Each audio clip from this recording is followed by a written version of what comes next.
We were watching a movie, then my stepson touched my waist. Disclaimer: this story explores mature emotional themes such as boundaries, trust, and family tension. It does not contain any explicit or graphic content. Viewer discretion is advised. I never imagined one evening could change everything. We were just sitting on the couch, watching a movie, something we'd done dozens of times. The lights were low, popcorn between us, the volume just loud enough to drown out the awkward silences that had become too common in our home. I thought we were all finally starting to bond. But then, in a moment I can't stop replaying, my adult stepson's hand brushed against my waist, and not by accident. My name is Jordan, and I've been married to Lisa for 3 years. She has a 22-year-old son from her previous marriage, Eli. When I first came into their lives, Eli was distant, protective of his mother, and barely acknowledged me. Over time, things thawed, or so I thought. We started sharing small conversations, even laughed at the same dumb comedies. I truly believed we were making progress as a blended family. But that night shattered something in me. Lisa had stepped into the kitchen to get drinks. Eli and I sat silently, our eyes on the screen. Then suddenly, I felt it, his hand lightly touching my waist, lingering just a second too long. I froze. My stomach dropped. It wasn't accidental. It wasn't innocent. And in that moment, 100 questions rushed through my mind. What was he thinking? Had Lisa seen anything? Should I say something right now? I turned toward him, but he acted like nothing happened. Just stared at the TV, calm and detached. I didn't know what to do. Should I confront him? Tell Lisa? Or pretend it didn't happen and avoid tearing apart the fragile piece we had built? Because here's the thing, what do you do when the person who crosses the line is inside your home? And what happens when the one you love most doesn't believe you? That moment was just the beginning. I didn't sleep that night. I kept going over it in my mind. Was it really what I thought it was? Was there a chance I misread the moment? But deep down, I knew. It wasn't confusion. It wasn't clumsiness. It was deliberate, and that shook me more than I wanted to admit. Lisa, my wife, didn't notice anything when she came back with the drinks. She smiled, handed me my glass, and sank into the cushion between us, chatting about how quiet the streets were that night. She had no idea that everything around me suddenly felt loud, my heartbeat, the hum of the TV, the sound of ice clinking in our glasses. When I married Lisa, I knew it wouldn't be easy blending our lives. She was strong-willed, fiercely independent, and deeply loyal to Eli, her only child. I respected that about her. But I also knew there were boundaries Eli wasn't used to having. He had been the man of the house for years. When I stepped in, I could sense the quiet resistance, the subtle looks, the way he always phrased things like I was just a guest. But I thought we'd moved past that. I thought maybe he had finally accepted me. That night told me otherwise. Eli was always quiet, observant. He rarely said more than he needed to. But lately, he'd been more involved, offering to help around the house, sitting closer than usual when we watched movies, asking me personal questions out of nowhere. At first, I chalked it up to him trying to build a bridge, and, honestly, I wanted that. I thought if I encouraged his effort, it might finally feel like a family. But now, I wasn't sure what to believe. The worst part wasn't even the touch, it was the silence afterward. He never looked at me differently, never apologized, never even acknowledged it happened. And that somehow made it worse. I started to wonder if this wasn't the first time he'd blurred boundaries. I tried to shake the thought, but it clung to me like fog. Was Lisa aware of anything? Would she believe me if I told her? And then there was the fear of what would happen if I said something. Lisa trusted Eli completely. Their bond ran deep, forged from years of hardship after her divorce. What if she thought I was making it up? What if she chose him over me? I tried to act normal the next morning, pouring coffee and reading the news while Eli sat across the table, scrolling his phone.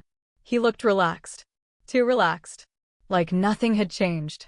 And maybe, for him, nothing had. But for me, everything had. Something dark had been set in motion. And I had a sinking feeling this was only the beginning. I kept asking myself, was I being paranoid? But no matter how many times I tried to rationalize it, the feeling in my gut wouldn't go away. Something shifted that night, something invisible but deeply real. And it wasn't just about the touch. It was everything surrounding it, the subtle power play, the silence, and the way Eli carried himself afterward.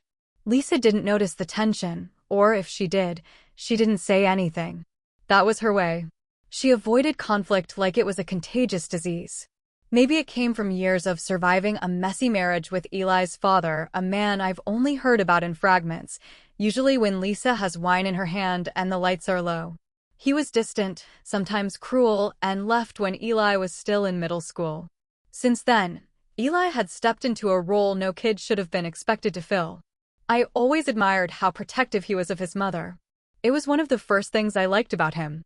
But over time, I started to realize that his version of protecting wasn't always healthy. He questioned everything, where we went, what I bought her, even how long she worked. He called it looking out, but it always felt like control. Still, Lisa never saw it that way. To her, Eli was the one person who stood by her when her world was falling apart. Their bond was ironclad, forged in pain and survival. And me? I was the outsider who came in much later. No matter how hard I tried to fit in, there were walls I just couldn't climb. The day after the movie, I caught Eli watching me. Not accidentally watching. It was when I passed by the hallway and caught his reflection in the mirror. He didn't flinch. Just met my gaze, unreadable, still. It sent a chill down my spine. Not fear exactly, but unease. Like he knew I wouldn't say anything, and he was daring me to prove him wrong. I didn't tell Lisa. I wanted to. A dozen times I opened my mouth, but the words caught in my throat. What would I even say? Your son touched me, and now I feel like a stranger in my own home. She'd think I was exaggerating.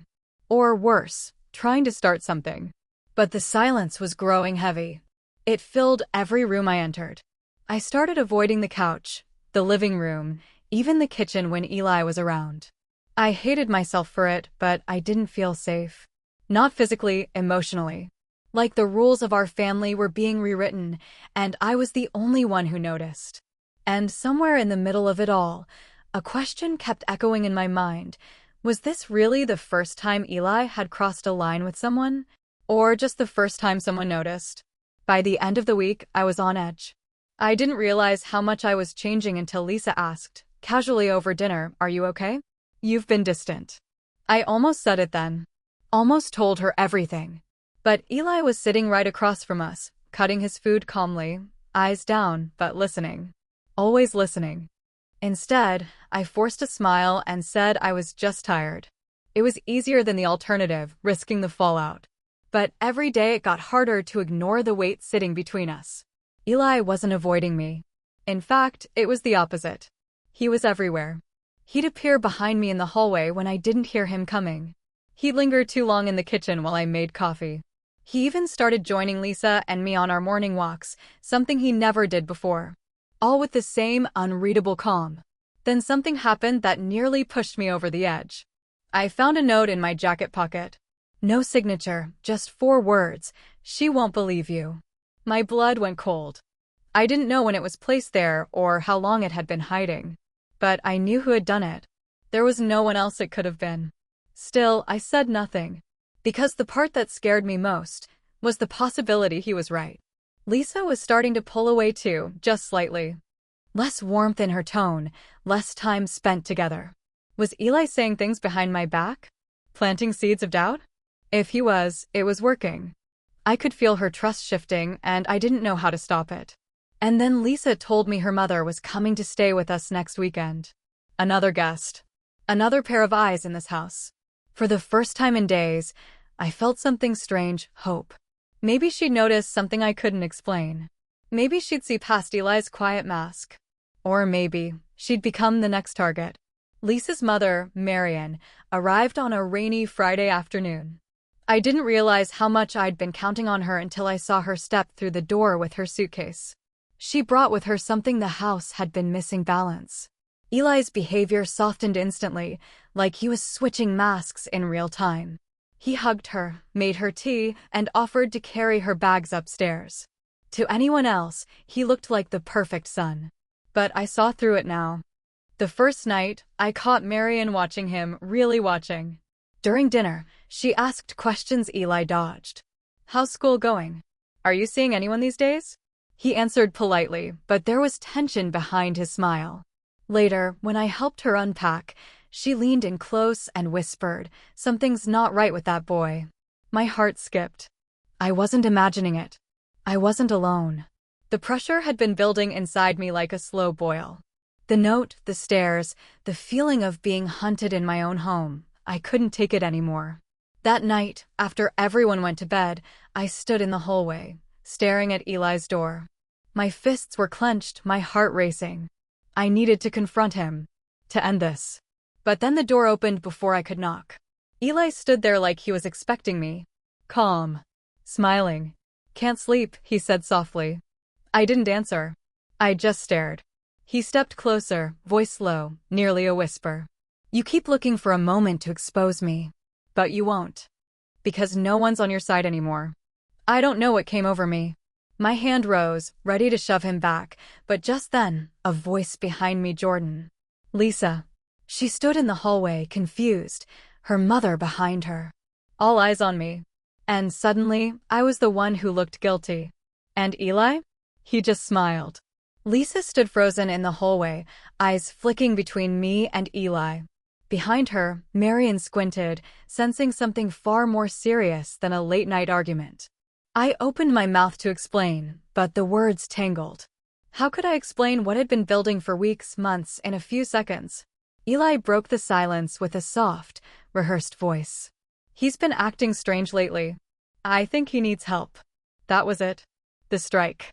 The manipulation. He wasn't just playing the victim now, he was flipping the entire narrative. I tried to laugh it off. "Lisa, come on. You know me." "You know I wouldn't," but Lisa didn't answer right away. And that pause? That pause told me more than words ever could. Marion stepped forward, arms folded. "I saw the way he's been watching you, Jordan. Not Eli, you." Her voice wasn't accusatory, but sharp. Cutting.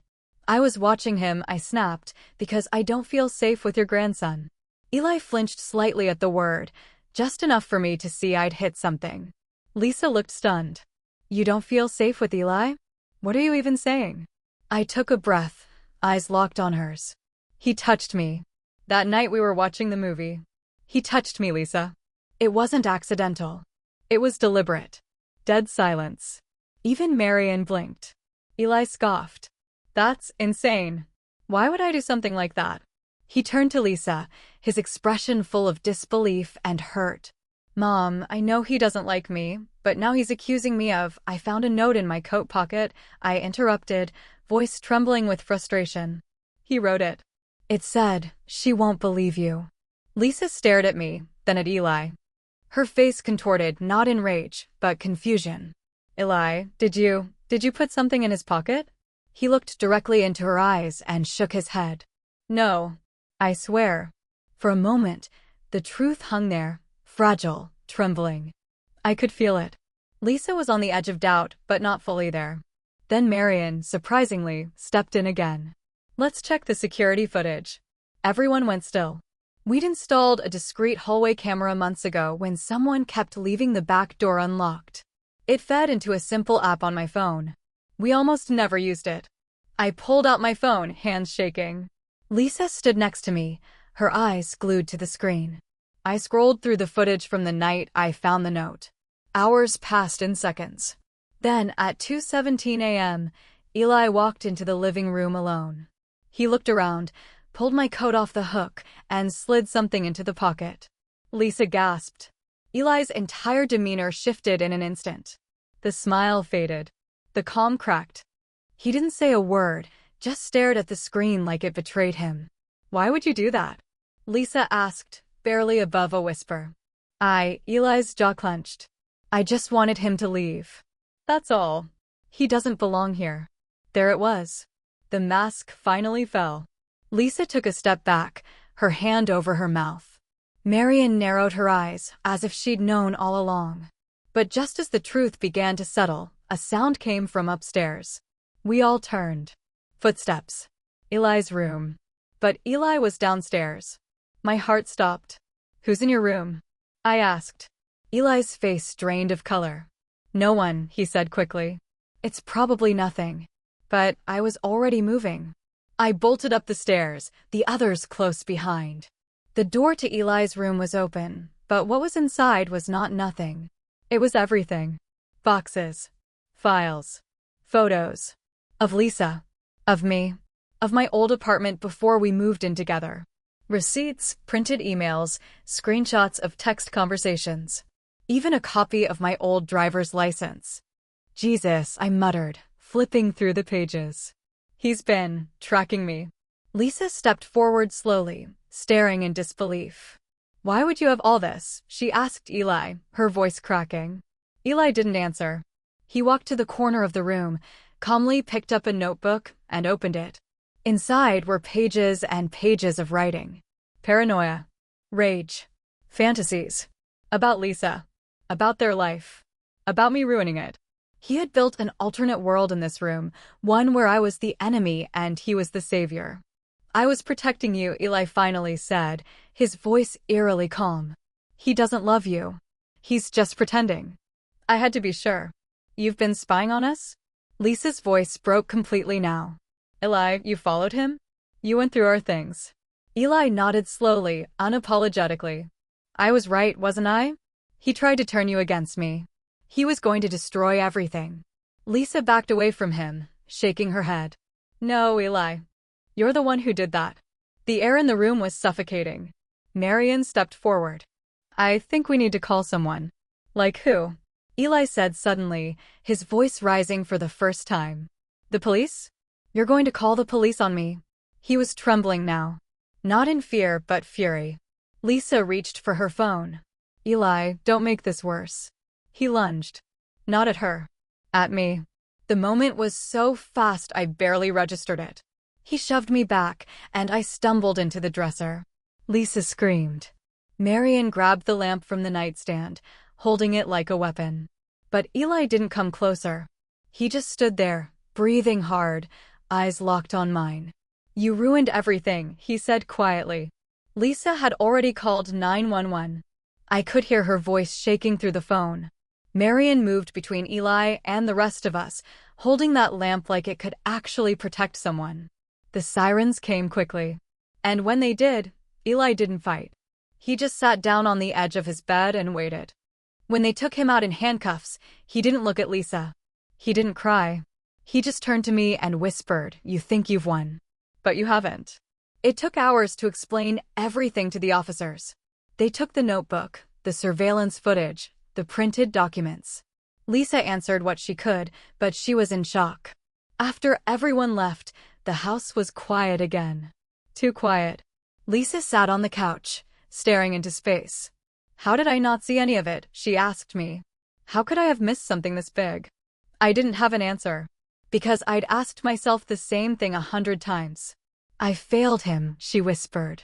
No, I said gently, sitting beside her. He made choices. He crossed lines. That's not your fault. But he's my son. I nodded. And I'm your husband. And tonight, he could have hurt us both. She looked at me, and for the first time in days, there was no doubt in her eyes. Just sorrow. And guilt.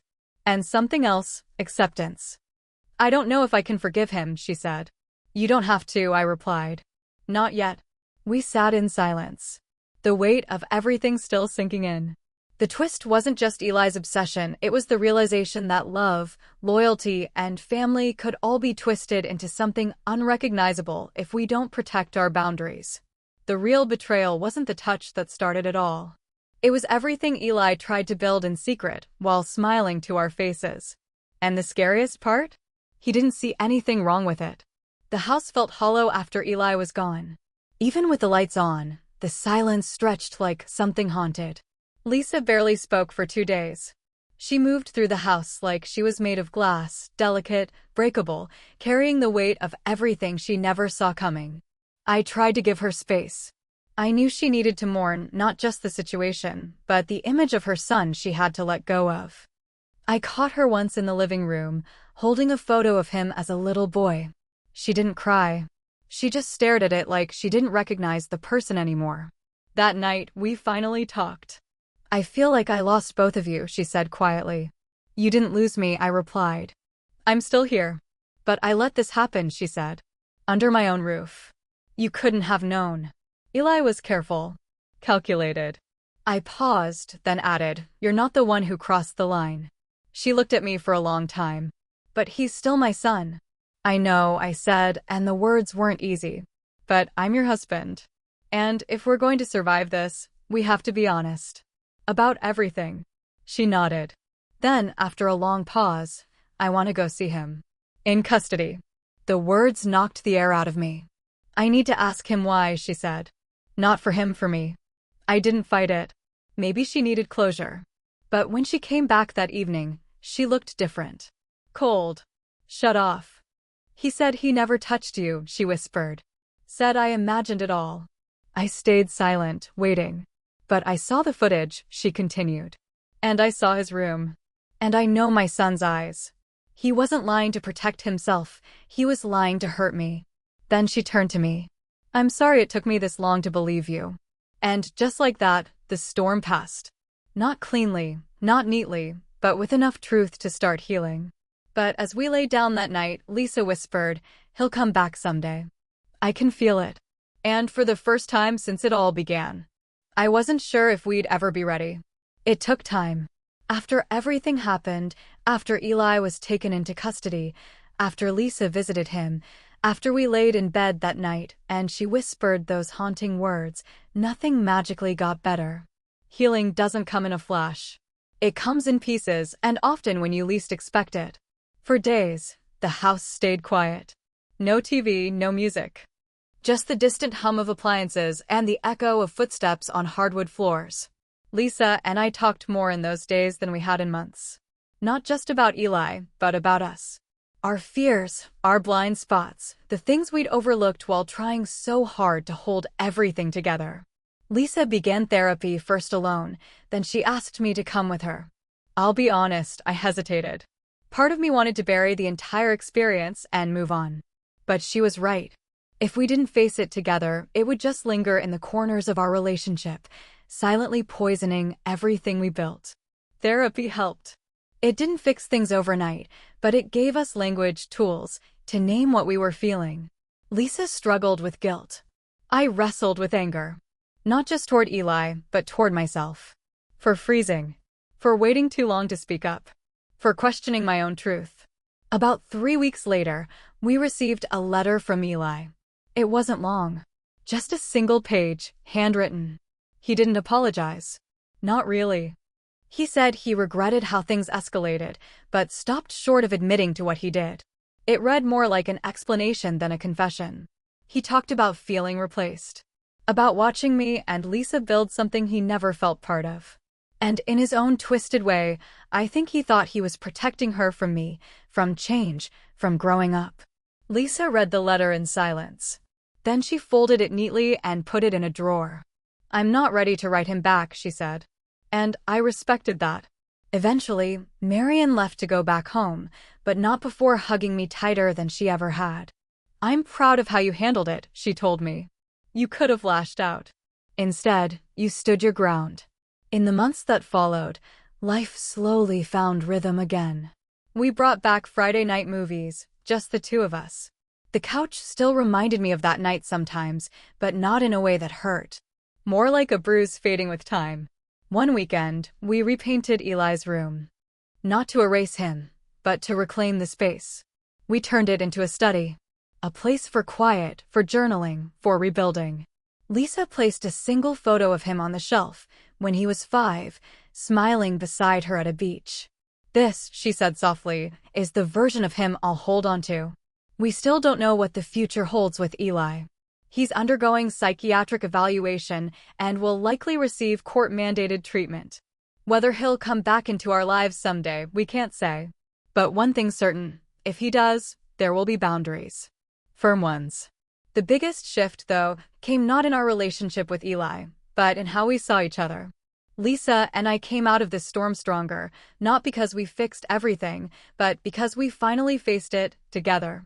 No more unspoken doubts. No more letting fear dictate silence. Looking back, I still replay that night on the couch sometimes. The movie, the touch, the silence that followed. But now I don't see myself as helpless. I see a man who stood up, even when it felt impossible, who chose truth over comfort, and who helped the woman he loved see what she couldn't before. We didn't just survive Eli's betrayal. We reclaimed our story.